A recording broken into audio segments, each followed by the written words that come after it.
What's up, YouTube? I'm that guy 114, and I'm gonna bring you my review of Bungie's newest game, Destiny. So, a little background info. Destiny is an online, persistent world first-person shooter video game in a mythic science fiction open-world setting. It was developed by Bungie and published by Activision as part of a 10-year publishing deal. The game was released on PlayStation 3, PS4, and Xbox One on September 9th, 2014. A day after release, Activision claimed that Destiny was the most successful video game franchise launch of all time. It sold more than 500 million copies to retail stores and first parties worldwide. Okay, so I'm going to tell you the good and the bad. So, first the good. I like the shooting mechanics of the game before. Guns and bullets they shoot seem to have more weight to them than other FPS shooters. This is especially evident in the Crucible multiplayer. In terms of pure feel, Destiny may be among the best in the FPS genre. The most glaring problem of the alpha, though, was Peter Dinklage's voice acting. We may know him as Tyrion Lannister from Game of Thrones. His voice acting as the AI companion Ghost was it's addressed now in the release of the game, but in the alpha it was pretty bad. As many expected, they weren't going to simply re-record all of his lines or recast the parts, so instead they ran his voice through modulation, so he at least sounds like an AI rather than a man sitting in a studio reading from a script. And though modulation didn't exactly increase Dinklage's enthusiasm level, there weren't really any cringe-worthy moments with his line reading this time. I still think most of the other voice actors in the game, or the gaming industry in general, do a better job.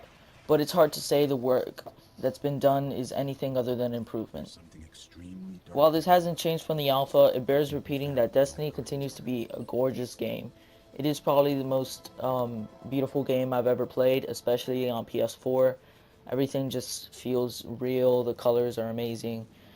Okay, so, and the design of the environments, characters, and weapons is absolutely top-notch. I can't wait to get out of old Russia Earth and see what else there's out there in store.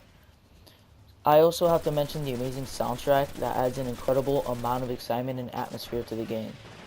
You like once you play the first mission on Earth, you're gonna want to explore everything. It's just beautiful and amazing. The level design that they do is great. Bungie has always done a good job. So all in all, movement feels natural and makes firefights intense and three-dimensional. So yeah, Destiny is just like a really fun FPS MMO video game.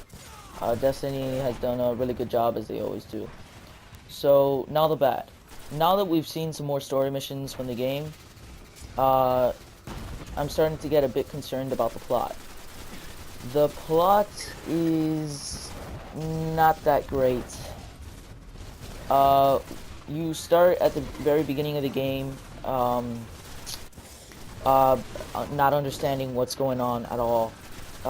So what you do know is that there's a giant space orb called the Traveler that showed up one day and granted a few people magic powers, but it was pursued by the Darkness, a force that has something to do with all the enemies we're constantly shooting in the head.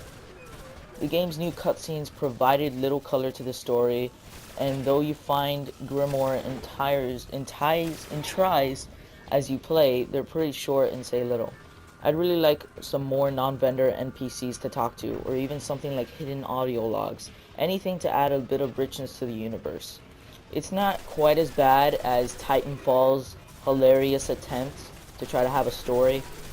You know, Titanfall, terrible story.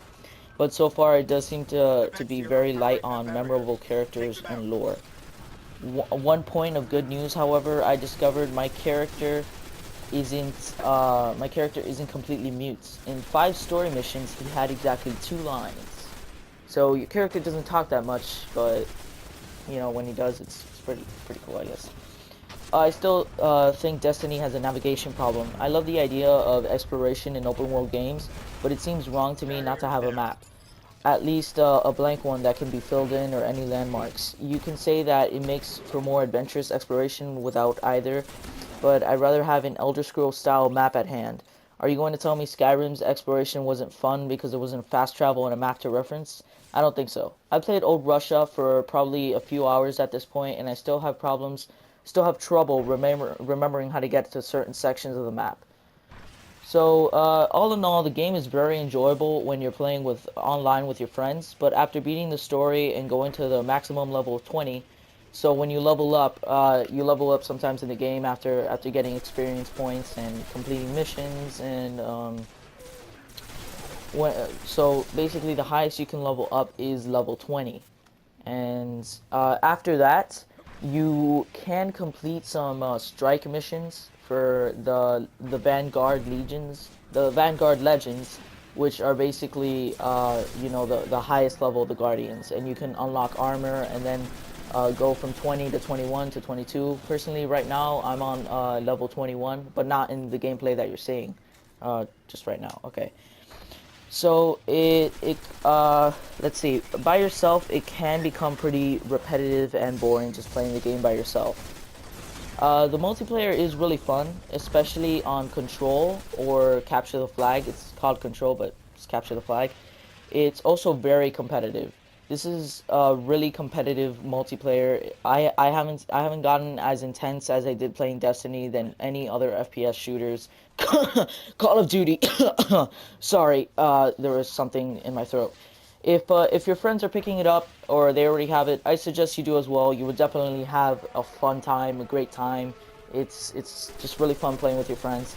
If none of your friends are getting it, but you're a huge Star Wars or Star Trek or even Guardians of the Galaxy fan, I definitely suggest picking it up because it's just amazing. The soundtrack, the visuals, you'll feel it's a really fun game. So I give Destiny a 7.9 out of 10.